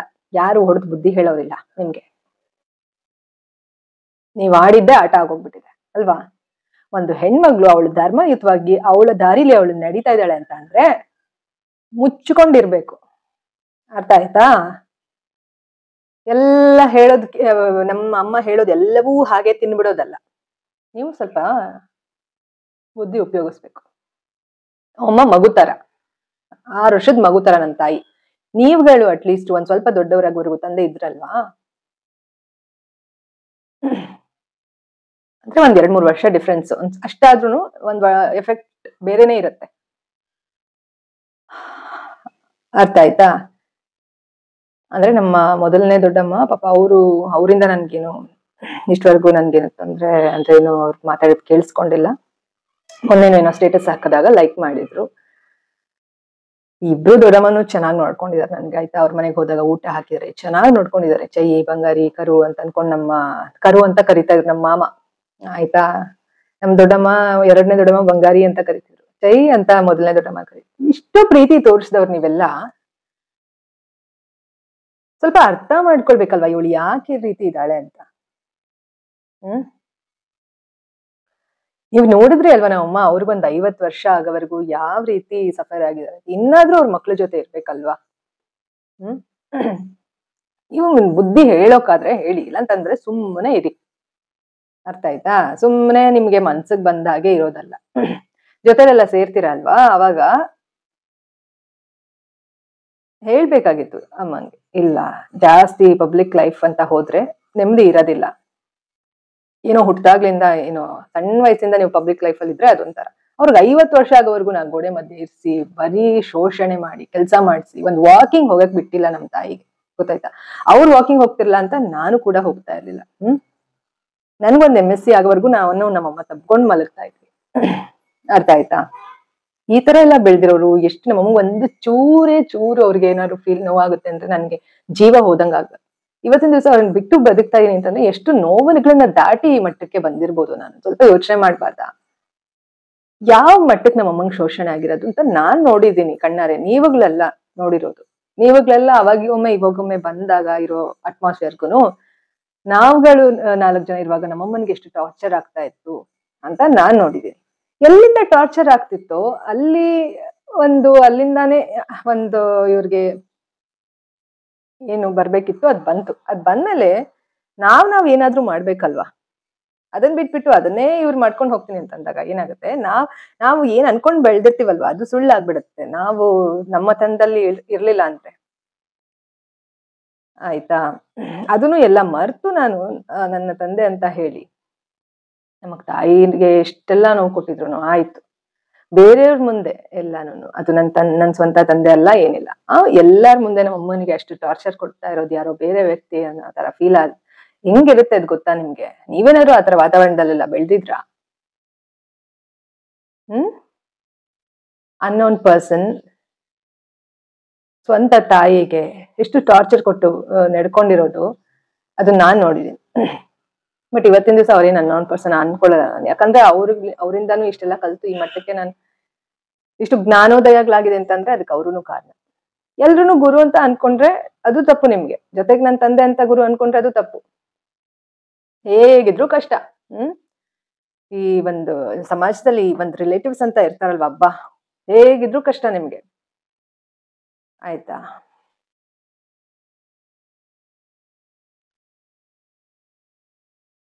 ಫಸ್ಟ್ ಜಾತೀಯತೆ ಮಾಡೋದನ್ನ ಬಿಡಿ, ಅರ್ಥ ಆಯ್ತಾ? ನೋಡಿದೀವಲ್ವಾ ನಾವುನು ಯಾವ ರೀತಿ ಅಂತ ಹೇಳಿ. ಅವರು ನಾಗರಾಜ್ ಅವರು ನಮ್ಮ ಮನೆಗೆ ಸೇರಿಸ್ತಾ ಇರ್ಲಿಲ್ವಲ್ಲ ನೀವುಗಳೆಲ್ಲ. ಇವತ್ತು ರಜಾರೋಷವಾಗಿ ಎಲ್ಲ ಕಡೆ ನೀವು ಬರ್ತೀರಾ ಅವರ ಸಂಸ್ಥೆಯಲ್ಲಿ. ನಾಚಿಕೆ ಆಗಲ್ವಾ ನಿಮ್ಗೆ? ಎಲ್ರಿಗೂ ನಾನು ಈ ಮಾತು ಹೇಳ್ತಾ ಇಲ್ಲ. ಹಾಗಂತ ಹೇಳಿ ನೀವಲ್ಲ, ನಿಮ್ ಮನೆಯಲ್ಲಿ ಮೇನ್ ಆತರ ಸ್ಟ್ರಿಕ್ಟ್ ಇತ್ತು. ಯಾರು ಹೆಣ್ಮಕ್ಳಿದ್ದೀರಿ ಸಹೋದರಿ, ಯಾರ ಮನೆಯಲ್ಲಿ ಜಾತೀಯತೆ ಇತ್ತು, ಅದು ನಿಮ್ಮಿಂದ ಆಗಿದ್ದಲ್ಲ. ನಿಮ್ಮ ಮನೆಯಲ್ಲಿ ಯಾವ ರೀತಿ ಸ್ಟ್ರಿಕ್ಟ್ ಆಗಿ ಇದ್ದಿದ್ರಿಂದ ನಮ್ಮ ಸ್ಟೆಪ್ ಫಾದರ್ನ ಸೇರಿಸ್ತಾ ಇರ್ಲಿಲ್ಲ ಅಲ್ವಾ? ಅವಾಗೆಲ್ಲ ನಮ್ಮಮ್ಮನ್ನು ಫಂಕ್ಷನ್ಸ್ಗೆ ಏನು ಕರಿತಾ ಇರಲಿಲ್ಲ. ಎಷ್ಟೋ ಫಂಕ್ಷನ್ಸ್ಗೆ ಸಣ್ಣ ವಯಸ್ಸಲ್ಲಿ ನಮ್ಮ ಅಜ್ಜಿ ನನ್ನ ಮಾತ್ರ ಕರ್ಕೊಂಡು ಹೋಗಿದ್ದಾರೆ. ಒಂದು ಫೋಟೋ ಕೂಡ ಇದೆ, ನಾನು ಯಾವಾಗಲೂ ಹಾಕ್ತೀನಿ. ನಮ್ಗೆ ಒಂದೇ ಒಂದು ಫೋಟೋ ಇದೆ. ಒಂದು ಫಂಕ್ಷನ್ ಅಲ್ಲಿ ನಮ್ಮ ಒಂದು ದೊಡ್ಡಮ್ಮನ ಮಗುದೇ ಯಾವ್ದು ಒಬ್ರು ಮಕ್ಳದ್ ನಾಮಕರಣ ಅನ್ಸುತ್ತೆ. ನಮ್ಮ ಅಜ್ಜಿ ನನ್ನ ಮಾತ್ರ ಕರ್ಕೊಂಡು ಹೋಗಿದ್ದಾರೆ. ಯಾಕೆ ಇವ್ರನ್ನ ಸೇರಿಸ್ತಾ ಇರ್ಲಿಲ್ಲ? ಬೇರೆ ಇದನ್ನ ಮದ್ವೆ ಆಗಿದ್ದಾರೆ ಅಂತಾನಾ? ನೀವುಗಳು ಫಸ್ಟ್ ನೆಟ್ಟಿಗಿರ್ರಿ, ಅರ್ಥ ಆಯ್ತಾ? ಇವಾಗ ಮಾತ್ರ ಬಂದ್ಬಿಡ್ತೀರಾ ಅಲ್ವಾ? ಅವಾಗೆಲ್ಲ ಏನಾಗಿತ್ತು? ಇವರು ನಾಗರಾಜ್ ಅವರು ಅವರೇ ಒಂದು ಕಮ್ಯುನಿಟಿನ ಬೆಳೆಸ್ಬೇಕು ಅಂತ ಹೇಳಿ, ಅವರ ಒಂದು ಕಮ್ಯುನಿಟಿನಲ್ಲಿ ಶೋಷಣೆಗೆ ಒಳಗಾಗಿರೋರಿಗೆ ಇಷ್ಟೆಲ್ಲ ಸಹಾಯ ಮಾಡಿದ್ದಾರೆ, ಆಯ್ತಾ? ಆದ್ರೆ ಒಂದ್ ಹೇಳ್ತೀನಿ ಸ್ನೇಹಿತರೆ, ಅದು ಕೂಡ ಒಂದ್ ರೀತಿ ಯಾವಾಗ್ಲೂ ಬರೀ ಒಂದೇ ಕಮ್ಯುನಿಟಿ ನೋಡೋದು ತಪ್ಪಾಗತ್ತೆ. ಮಾನವ ಒಂದು ಎಷ್ಟೋ ಜನಕ್ಕೆ ಶೋಷಣೆ ಆಗಿದೆ ಇಲ್ಲಿ ಸಮಾಜದಲ್ಲಿ. ಸ್ವಾತಂತ್ರ್ಯ ಸಿಕ್ಕಾದ್ಮೇಲೆ ಎಷ್ಟೋ ವರ್ಷ ನಮ್ಮ ಒಂದು ಅಂಬೇಡ್ಕರ್ ಅವರು ನಮ್ಮ ಒಂದು ಸಂವಿಧಾನವನ್ನ ರಚನೆ ಮಾಡಿದ್ಮೇಲೆ ಎಷ್ಟೋ ಜನಕ್ಕೆ ಅದರಿಂದ ಏನು ಒಂದು ಜೀವನ ಸಿಕ್ಕಿದೆ. ಹಾಗಂತೇಳಿ ಇವಾಗ ನೋಡಿ, ಇವಾಗ ರೀಸೆಂಟ್ ಆಗಿ ಗೊತ್ತಾಯ್ತು ಏನು, ನಾನು ಒಂದು ಬ್ಯಾಕ್ವರ್ಡ್ ಕಮ್ಯುನಿಟಿ ಅವಳು ಅಂತ. ನನ್ಗೆ ಹುಟ್ಟಿದಾಗ್ಲಿಂದ ನಂದು ಕಮ್ಯುನಿಟಿನೇ ಗೊತ್ತಿಲ್ಲ. ನನ್ಗೆ ಆ ರೀತಿ ಬೆಳೆದಂತವಳು, ಆ ರೀತಿ ನಮ್ಮಮ್ಮ ಬೆಳೆಸ್ದಂತವ್ರು, ಅರ್ಥ ಆಯ್ತಾ? ನಾನು ಇವಾಗ ಹೆಮ್ಮೆಯಿಂದ ಹೇಳ್ಕೊಳ್ತೀನಿ, ನನ್ಗೇನು ತೊಂದ್ರೆ ಇಲ್ಲ. ಆದ್ರೆ ನಾನು ಎಲ್ಲದಕ್ಕಿಂತ ಹೆಚ್ಚಾಗಿ ನನ್ನ ಒಂದು ರೂಟ್ಸ್ ಏನಿದೆ ಅಲ್ವಾ, ನಾನು ಬೆಳ್ಕೊಂಡ್ ಬಂದ ರೀತಿ ಹೇಗಿತ್ತು ಅಂತಂದ್ರೆ, ಮಾನವ ಕಮ್ಯುನಿಟಿ, ನನ್ನ ಒಂದು ಆತ್ಮದಲ್ಲಿ ನನ್ನ ಒಂದು ಫೀಲಿಂಗು ಮಾನವ ಜಾತಿ ಅಷ್ಟೇ ಇರೋದು, ಅರ್ಥ ಆಯ್ತಾ? ಅದ್ ಬಿಟ್ರೆ ಬೇರೆ ಏನೂ ಇಲ್ಲ. ರೀಸೆಂಟ್ ಆಗಿ ನಮ್ಮಮ್ಮನ ಹತ್ರ ಮಾತಾಡುವಾಗ ನಮ್ಮಮ್ಮ ಅವ್ರ ಅಣ್ಣ ಮುರಳಿ ಅಂತ ಹೇಳಿ, ಮುರಳಿ ಹೇಳ್ತಾ ಇದ್ದ, ಇವನು ಮೂರ್ತಿ ಈ ಒಂದು ಕಮ್ಯುನಿಟಿ ಅವನ ಅಂತ ಅಂದ್ಬಿಟ್ಟು ಹೇಳ್ತಾ ಇದ್ದ ಅಂತ ಹೇಳಿ.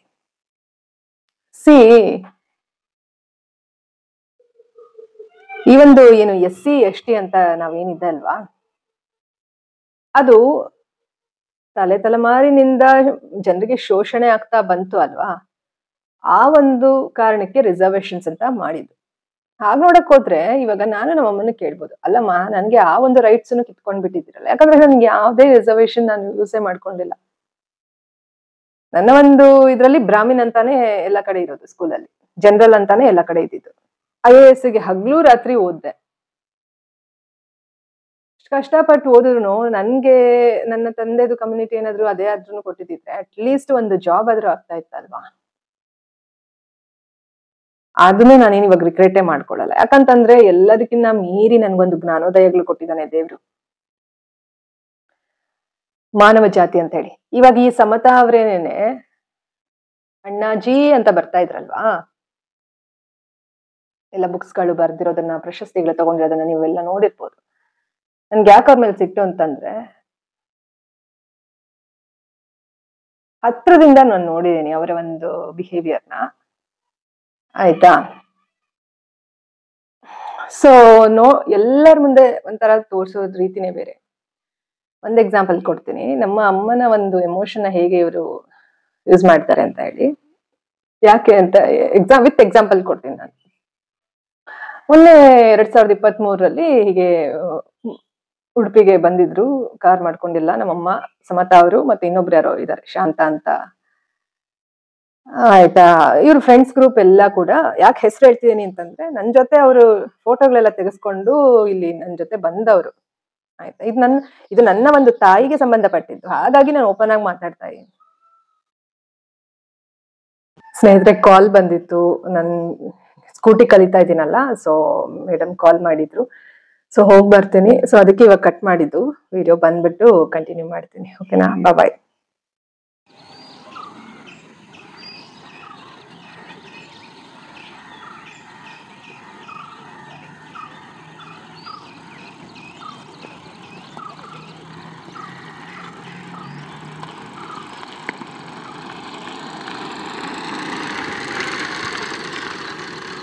ಸ್ನೇಹಿತರೆ, ಕ್ಲಾಸಿಂದ ಬಂದು ಸುಮಾರು ಹೊತ್ತು ಮಾತಾಡಿದೀನಿ, ಬಟ್ ಅದು ಯಾಕೋ ವಾಯ್ಸ್ ತಗೊಂಡೇ ಇಲ್ಲ, ಮೈಕ್ ಸರಿಯಾಗಿ ಕನೆಕ್ಟೇ ಆಗಿರ್ಲಿಲ್ಲ ಅಂತ ಕಾಣುತ್ತೆ. ದಯವಿಟ್ಟು ಇಯರ್ ಫೋನ್ ಉಪಯೋಗಿಸಿ ಈ ಒಂದು ವಿಡಿಯೋನ ಕಂಪ್ಲೀಟ್ ಆಗಿ ನೋಡಿ. ದಯವಿಟ್ಟು ಕ್ಷಮಿಸಿ, ಈ ಒಂದು ವಿಡಿಯೋನ ಅಡ್ಜಸ್ಟ್ ಮಾಡ್ಕೊಂಡು ನೀವು ಇಯರ್ ಫೋನ್ ಹಾಕೊಂಡು ನೋಡಿ ಅಂತ ಕೇಳ್ಕೊಳ್ತಾ ಇದೀನಿ. ಸೊ ಪೂರ್ತಿ ವಿಡಿಯೋ ಮಾಡಾದ್ಮೇಲೆ ನೋಡ್ತೀನಿ, ವಾಯ್ಸೇ ಇಲ್ಲ ವಿಡಿಯೋನಲ್ಲಿ, ಸ್ವಲ್ಪ ಅಡ್ಜಸ್ಟ್ ಮಾಡ್ಕೊಳ್ಳಿ. ಇಯರ್ ಫೋನ್ ಹಾಕೊಂಡು ನೋಡಿ ಸ್ನೇಹಿತರೆ, ಕೊನೆಯಲ್ಲಿ ಸಿಗ್ತೀನಿ. ಸ್ನೇಹಿತರೆ, ಕ್ಲಾಸ್ ಮುಗಿಸ್ಕೊಂಡು ಬಂದೆ, ವಿಡಿಯೋ ಕೂಡ ನೋಡಿದ್ರಿ ಅಲ್ವಾ. ಸೊ ನಮ್ಮ ಒಂದು ಮೇಡಮ್ಗೆ ಹೇಳಿದೆ, ಅವರ ಫೋನಲ್ಲೇ ವಿಡಿಯೋ ಮಾಡಿದ್ರು. ಸ್ವಲ್ಪ ಅದು ಕ್ಲಾರಿಟಿ ಕಮ್ಮಿ ಇರ್ಬೋದು, ಇಟ್ಸ್ ಓಕೆ. ಸೊ ಇರಲಿ, ತೊಂದರೆ ಇಲ್ಲ ಅಂಥೇಳಿ ನಾನು ಅಪ್ಲೋಡ್ ಮಾಡೇ ಬಿಡೋಣ ಅಂಥೇಳಿ ಆ್ಯಡ್ ಮಾಡಿದೆ ವಿಡಿಯೋನ. ಸೊ ನಿಮಗೆ ಗೊತ್ತಾಗಬೇಕು ನೋಡಿ, ಸ್ಕೂಟಿ ಕೂಡ ನಾನು ಇವಾಗ ಕಲಿತಾ ಇದ್ದೀನಿ. ನನಗೆ 35 ವರ್ಷ ಅಂತಂದರೆ ಯಾವ ಮಟ್ಟಕ್ಕೆ ಮಾನಸಿಕವಾಗಿ ಶೋಷಣೆ ಅನ್ನೋದನ್ನು ನೀವು ಅರ್ಥ ಮಾಡ್ಕೊಳ್ಬೇಕು ಸ್ನೇಹಿತರೆ. ಅಂದರೆ ಯಾರು ಏನು ಕಟ್ಟಾಕಿರಲಿಲ್ಲ ಕಲಿಬೇಡ ಅಂತ, ಬಟ್ ದಿಸ್ ಇಸ್ ದ ನಾರ್ಸಿಸಿಸಮ್, ಆಯಿತಾ. ಈ ರೀತಿ ಸಮಾಜದಲ್ಲಿ ಇರ್ತಾರೆ, ನಂತರ ಹೆಣ್ಮಕ್ಳು ಕೂಡ ಎಷ್ಟೋ ಜನ ಇರ್ತಾರೆ. ಸೊ ಗೊತ್ತಿಲ್ಲ, ಎಲ್ಲಾದರೂ ಇರ್ಬೋದು. ಯಾರಾದ್ರು ಒಬ್ಬರಿಗೆ ಮೋಟಿವೇಶನ್ ಸಿಕ್ಕಿದ್ರೂ ಸಾಕು ನನಗೆ, ಆಯಿತಾ. ಸೊ ಆ್ಯಕ್ಚುಲಿ ಏನು ಗೊತ್ತಾ, 2023ನಲ್ಲಿ ನಾನು ಬಿಸ್ನೆಸ್ ಶುರು ಮಾಡಿದ್ನಲ್ಲ, ಆವಾಗ ಮೆಷಿನ್ ಇತ್ತಲ್ಲ ಮನೆಯಲ್ಲಿ, ಇನ್ನೂ ಈ ಮನೆಗೆ ಶಿಫ್ಟ್ ಆಗಿರಲಿಲ್ಲ. ಇದಕ್ಕೂ ಮುಂಚೆ ಒಂದು ಸಣ್ಣ ಮನೆಯಲ್ಲಿ ಮೆಷಿನ್ನ ಇಟ್ಟು ನಾನು ಶುರು ಮಾಡಿದ್ದು. ಅಮ್ಮ ಕೂಡ ಬಂದಿದ್ದು ಆ ಮನೆಗೆ, ಬ್ಯಾಂಗ್ಳೂರಿಂದ ಆ ಮನೆಗೆ ಶಿಫ್ಟ್ ಆಗುವಾಗ ಅಮ್ಮ ನನ್ನ ತಮ್ಮ ಬಂದೇ ಮನೆಯೆಲ್ಲ ನೋಡಿ, ಅಮ್ಮ ಎಲ್ಲ ನೋಡಿ ಆ ಮನೆಯಲ್ಲಿ ಇರಿಸಿದ್ದು ನನಗೆ. ಅಂದರೆ ಇನ್ನೂ ಡಿವೋರ್ಸ್ ಆಗಿರಲಿಲ್ಲ ಆ ಟೈಮಲ್ಲಿ. ಯಾಕಂತಂದರೆ ಡಿವೋರ್ಸ್ ಮಾಡ್ಕೊಳ್ಳೋದಕ್ಕೆ ನಾನು ವಾಪಸ್ ನನ್ನ ಬೆಂಗಳೂರಿಗೆ ಕರ್ಕೊಂಡು ಹೋದ್ರಲ್ವ ಅಮ್ಮ. ಅದಾದಮೇಲೆ ಒಂದು 6 ಮಂತ್ಸ್ ಅಲ್ಲಿದ್ದೆ. ಆಮೇಲೆ ನನಗೆ ಆಗ್ತಾ ಇರಲಿಲ್ಲ, 6 ಮಂತ್ಸು ಇಲ್ಲ ಸ್ನೇಹಿತರೆ, 2020 ಅಕ್ಟೋಬರಲ್ಲಿ ನಾನು ಮಂಗಳೂರು ಮನೆ ಬಿಟ್ಟು ನನ್ನ ಕರ್ಕೊಂಡು ಹೋಗಿದ್ದು. ಆ್ಯಕ್ಚುಲಿ ಅವರು ತಾಯಿ ಮಗ ಉಡುಪಿಯಲ್ಲಿದ್ದರು, ನಾನು ಒಬ್ಬಳೇ ಮಂಗಳೂರು ಮನೆಯಲ್ಲಿದ್ದೆ. ಅಲ್ಲಿಂದ ನನಗೆ ಆಗ್ತಾ ಇರಲಿಲ್ಲ ಒಬ್ಬಳೇ, ನಾನು ಹೇಳಿದ್ದೆ ನಿಮಗೆ ಪ್ರೀವಿಯಸ್ ವೀಡಿಯೋನಲ್ಲಿ, ಒಬ್ಬಳೇ ನನ್ನ ಮಂಗಳೂರು ಮನೆಯಲ್ಲಿ ಬಿಟ್ಟು ಇದು. ಆವಾಗ ನನ್ನ ಅಮ್ಮ ಮತ್ತು ನಮ್ಮ ಮಾಮ ಬಂದು ಕರ್ಕೊಂಡು ಹೋದರು. ಆವಾಗ ನನ್ನ ಸ್ಟೆಪ್ ಫಾದರ್ ಕೂಡ ಫೋನ್ ಮಾಡಿದರು, ಚೈ ಬಂದುಬಿಡು, ನಾನು ನೋಡ್ಕೊಳ್ತೀನಿ, ನಾವು ನೋಡ್ಕೊಳ್ತೀವಿ ಅಂತ ಹೇಳಿ. ಸೊ ಇಲ್ಲಿ ಒಳ್ಳೆಯದು ಹೇಳಬೇಕು ಸ್ನೇಹಿತರೆ, ಅವರು ಒಳ್ಳೆ ರೀತಿ ನಡ್ಕೊಂಡಿರೋದು ಕೂಡ ಹೇಳಬೇಕಾಗತ್ತೆ. ಏನೋ ಅವರು ಕೆಟ್ಟದಾಗ ನಡ್ಕೊಂಡ್ರು ಒಂದು ಮಾತ್ರಕ್ಕೆ ನನಗೆ ಅವ್ರ ಬಗ್ಗೆ ಗೌರವ ಇಲ್ಲ, ಪ್ರೀತಿ ಇಲ್ಲ ಅಂತಾನೆ ಅಲ್ಲ, ಆಯಿತಾ. ಸೊ ನಾವೇ ನೋಡ್ಕೊಳ್ತೀವಿ ಅಂತ ಹೇಳಿ ಕರ್ಕೊಂಡು ಹೋದ್ರು. ಬಟ್ ಆ ಒಂದು ಅಟ್ಮಾಸ್ಫಿಯರ್ ಹೇಗಿತ್ತು ಅಂತಂದರೆ, ಸಪ್ರೇಟೇ ಇದ್ದರೂ ಕೂಡ ಈ ಕಡೆ ನಮ್ಮದು ಮನೆ ಇದ್ದರೆ, ಎದುರುಗಡೆ ಅವರ ಫಸ್ಟ್ ಫ್ಯಾಮಿಲಿ. ಸೊ ನನಗೆ ಎಷ್ಟು ಮಾನಸಿಕವಾಗಿ ಹಿಂಸೆ ಅಲ್ವಾ, ನನಗೆ ಎಲ್ಲಿಂದ ಎಲ್ಲ ತೊಂದರೆಯಾಗಿ ನನಗೆ ಸಾಕಪ್ಪ ಇಲ್ಲಿ ಅಂತ ಬಿಟ್ಟು ಬಂದರು. ಇಲ್ಲೂ ಮತ್ತೆ ನನಗೆ ಶೋಷಣೆ ಆಗಿ ಮತ್ತೆ ನಾನು ಅಲ್ಲೇ ಹೋಗಬೇಕು ಅನ್ನೋ ಥರ. ಆದರೆ ನಾನು ಆವಾಗಲೂ ಹೇಳಿದ್ದೆ ಅಮ್ಮಗೆ, ಅಮ್ಮ ಬರೋಲ್ಲ, ನಾನು ಎಲ್ಲರೂ ಪಿ ಜಿಗೆ ಸೇರ್ಕೊಂಡ್ಬಿಡ್ತೀನಿ ಅಂತ. ಬೇಡ ಬೇಡ ಅಂತ ಹೇಳಿ ಅಮ್ಮ ಕರ್ಕೊಂಡು ಹೋದರು.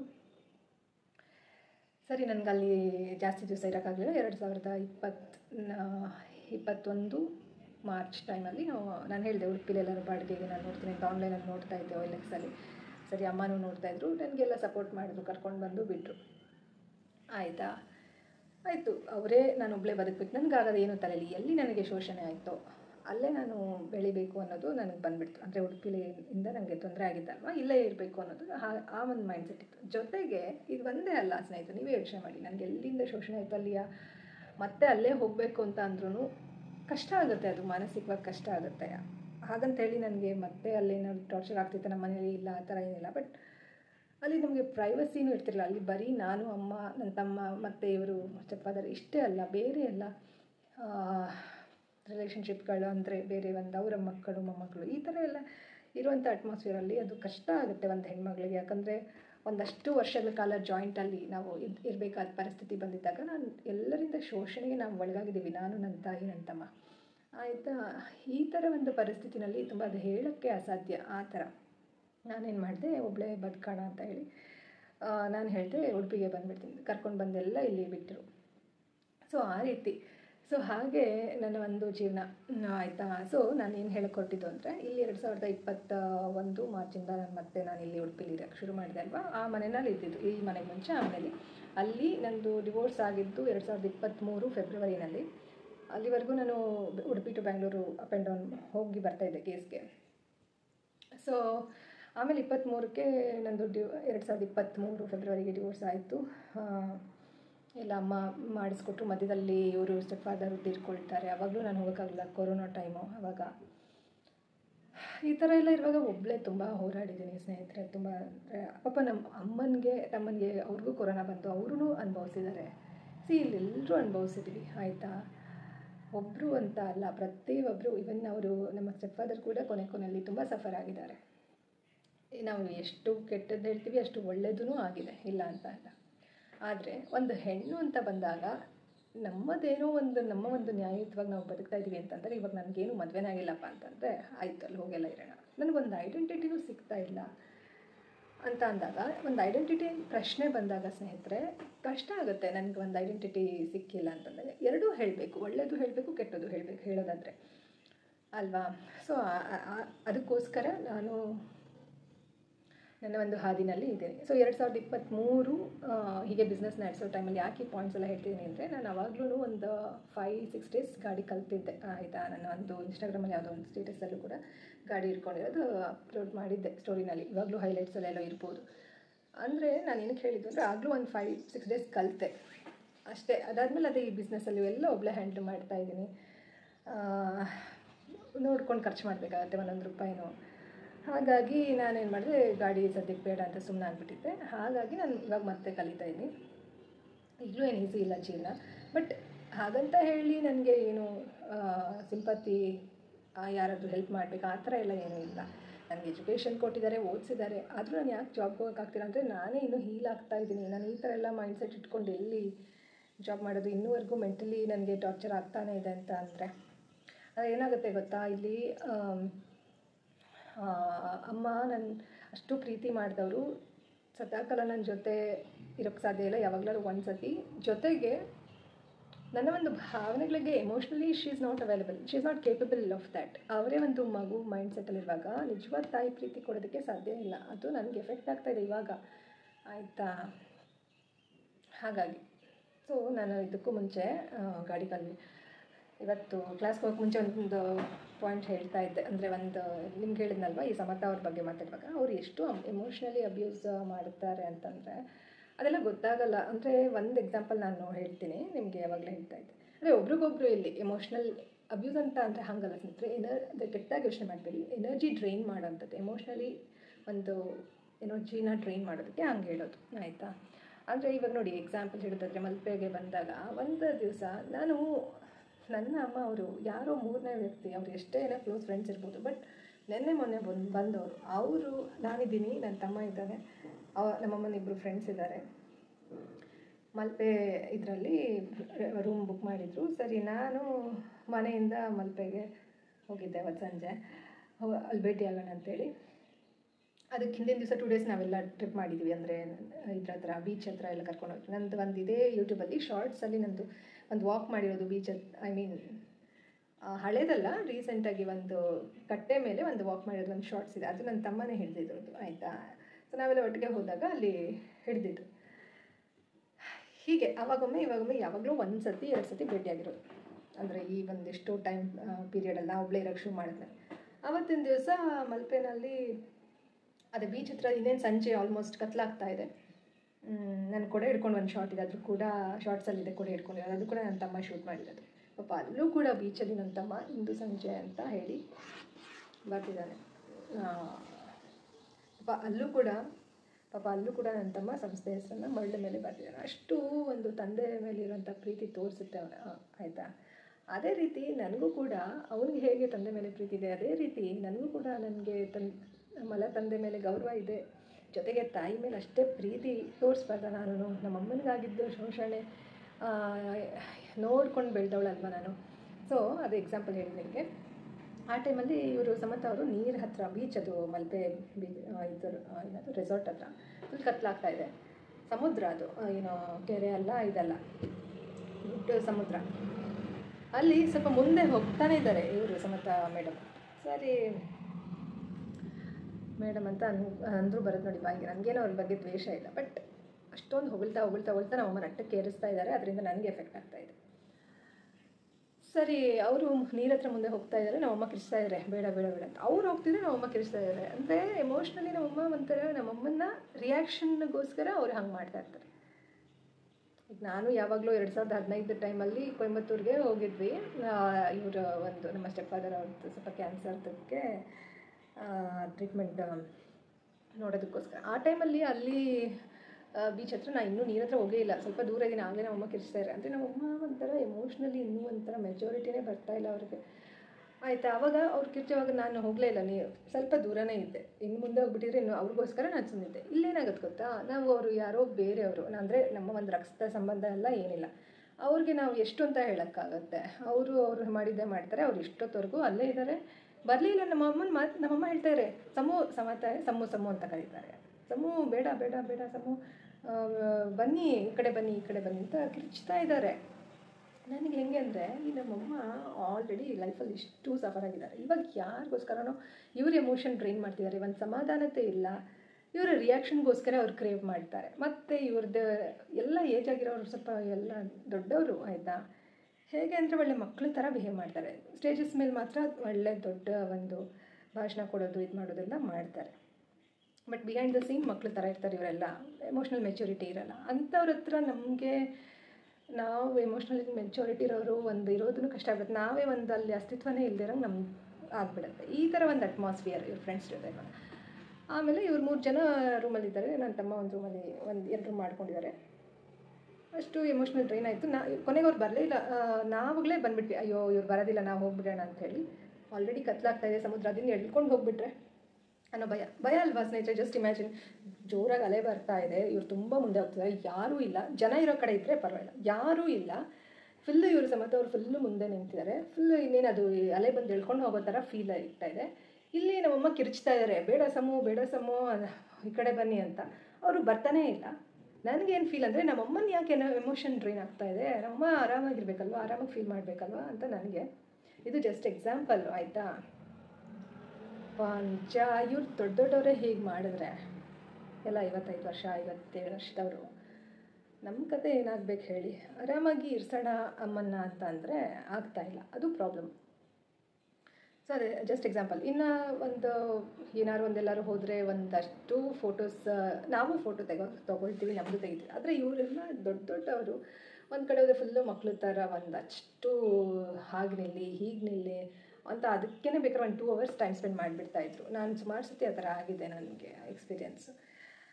ನಂದು ಮಾಡ್ತಾಯಿದ್ರು, ನಾನು ಖುಷಿಲೇ ಇರ್ತಾಯಿದ್ದೆ, ಆಯಿತಾ. ಅದು ಯಾವಾಗ ಅತಿರೇಕ ಆಗಿಬಿಡುತ್ತೆ, ನಮ್ಗೆ ಯಾವಾಗ ಟೈಮ್ ಕೊಡ್ತಾ ಇಲ್ಲ ಅಂದರೆ, ಇಲ್ಲಿ ಏನಾಗುತ್ತೆ ಗೊತ್ತಾ, why it happens is, photo ಅಂತ ಬಂದಾಗ ಫೋಟೋ ತೆಕ್ಕೊಳ್ಳೋದು ತಪ್ಪ ಅನ್ನೋ ಥರ ತಿಳ್ಕೊಬಾರ್ದು. ಬಟ್ ಅಲ್ಲಿ ಏನಾಗುತ್ತೆ ಅಂದರೆ, ಅವರನ್ನೇ ಅಡ್ಮೈರ್ ಮಾಡ್ತಾ ಇರಬೇಕು. ಇವಾಗ ನಮ್ಮ ಅಮ್ಮನಿಗೆ ಅಡ್ಮೈರ್ ಮಾಡಿದ್ರೆ ಅವ್ರಿಗೆ ಏನು ಬೇಕಾದರೂ ಮಾಡ್ತಾರೆ. ಅಂದರೆ ಅವರನ್ನೇ ಅಟೆನ್ಷನ್ ಕೊಡ್ತಾರೆ. ಅಟೆನ್ಷನ್ ಸೀಕರ್ ಅಂತ ಹೇಳ್ತಾರೆ. ಅಂದರೆ ಇವ್ರ ಮಕ್ಕಳಿಗೆ ಅವರನ್ನೇ ಅಟೆನ್ಷನ್ ನೋಡ್ಕೊಳ್ತಾ ಇರಬೇಕಲ್ವಾ, ಆ ಥರ ಇವರನ್ನೇ ಹೊಗಳ್ತಾ ಇರಬೇಕು. ನಮ್ಮ ಒಂದು ಅಸ್ತಿತ್ವಕ್ಕೆ ಬೆಲೆನೇ ಇರೋದಿಲ್ಲ. ಅವಾಗ ನಮಗೆ ಎನರ್ಜಿ ಎಷ್ಟು ಅಂತ ಡ್ರೈನ್ ಮಾಡೋಕ್ಕಾಗತ್ತೆ, ಅದು ಹೇಳೋಕ್ಕಾಗದೇ ಇರೋಂಥ ಪರಿಸ್ಥಿತಿ. ಈಗ ಆಲ್ಮೋಸ್ಟ್ ಪಬ್ಲಿಕ್ ಲೈಫಲ್ಲಿ ಇರೋರೆಲ್ಲ ಹೀಗೇ.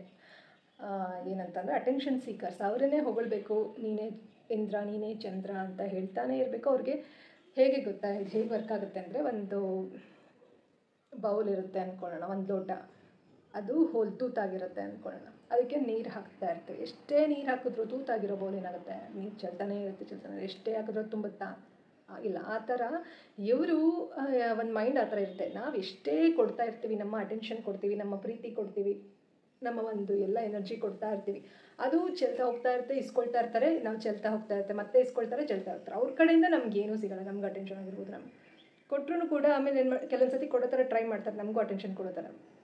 ಆಮೇಲೆ ಏನಾಗುತ್ತೆ, ಮತ್ತೆ ಅವರೇ ಹೊಟ್ಟೆ ಕಿಚ್ಚು ಫೀಲ್ ಪಡೋ ಥರನೂ ಮಾಡ್ತಾರೆ. ಇದೆಲ್ಲ ಗೊತ್ತಾಗುತ್ತೆ ಸ್ನೇಹಿತರೆ, ಇದೆಲ್ಲ ಫೇಕ್ ಅಲ್ಲ, ದಿಸ್ ಇಸ್ ದ ರಿಯಾಲಿಟಿ. ಅಂದರೆ ನಾನು ಸುಮ್ಮನೆ ಹೇಳ್ತಾ ಇಲ್ಲ ಇವೆಲ್ಲ, this is the reality, this is the science. ಹೀಗೆ ಆಗೋದು ಇದು.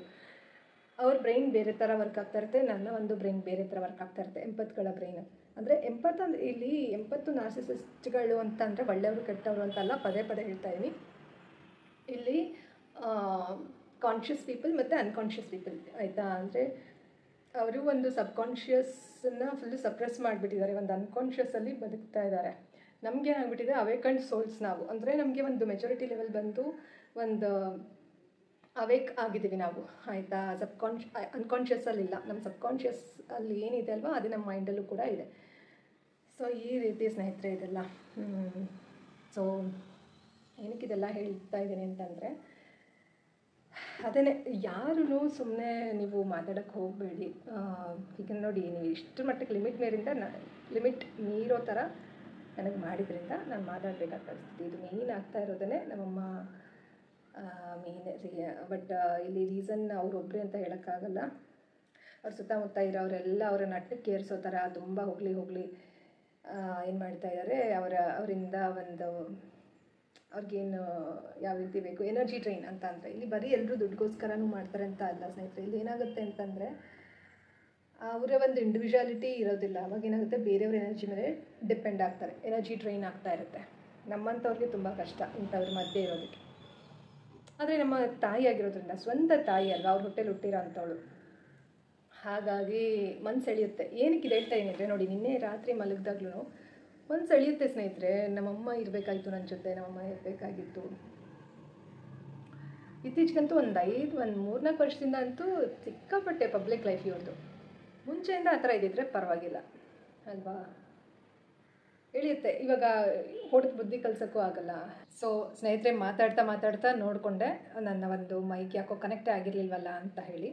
ಸೊ ಇಷ್ಟು ಹೊತ್ತು ಯಾರೆಲ್ಲ ನೀವು ವಿಡಿಯೋ ನೋಡಿದ್ದೀರಾ, really you are doing great ಸ್ನೇಹಿತರೆ. ಸೊ ನೀವು ಕೂಡ ಈ ಒಂದು ಟಾಕ್ಸಿಸಿಟಿ ಅಥವಾ ಟಾಕ್ಸಿಕ್ ರಿಲೇಷನ್ಶಿಪ್ಪಲ್ಲಿ ಬಳಲ್ತಾ ಇದ್ದರೆ ಇದರಿಂದ ಹೊರಗೆ ಬರಬಹುದು. ಯಾರೆಲ್ಲ ವಿಕ್ಟಿಮ್ಸ್ ಆಗಿದ್ದೀರಿ, ಜೊತೆಗೆ ಯಾರೆಲ್ಲ ಈ ಒಂದು ನಾರ್ಸಿಸಿಸ್ಟಿಕ್ ಕ್ವಾಲಿಟೀಸ್ನ ನೀವೇನಾದರೂ ಹೊಂದಿದ್ರೆ ನೀವು ಕೂಡ ಇದರಿಂದ ಹೊರಗೆ ಬರುವ ಪ್ರಯತ್ನ ಖಂಡಿತವಾಗ್ಲೂ ಮಾಡಬಹುದು ಅಂತ ಹೇಳ್ತೀನಿ.